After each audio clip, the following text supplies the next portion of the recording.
So William, what are you doing there? Well, because this is a monopore, we want to make it really smooth, and the transition difference between the footing and the wall sometimes leaves a gap. So by tapping it, brings some of the moisture down, some of the moisture from the water coming out of the mud, and makes it nice and smooth and clean. Also consolidates the mud, gets the air pockets out. Yeah, you can see the concrete start to settle as well as when you're tapping on it. Yep.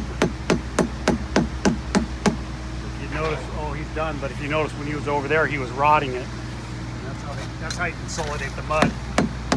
It just depends on, each crew does it differently. You can do it with a rod or you can do it with a vibrator. The thing about vibrators is you got to be really careful, because you push it in there too long, sometimes it can blow the walls out. You don't want to blow the wall out. No. Yeah, look at that mud settle as you tap on it. Oh yeah.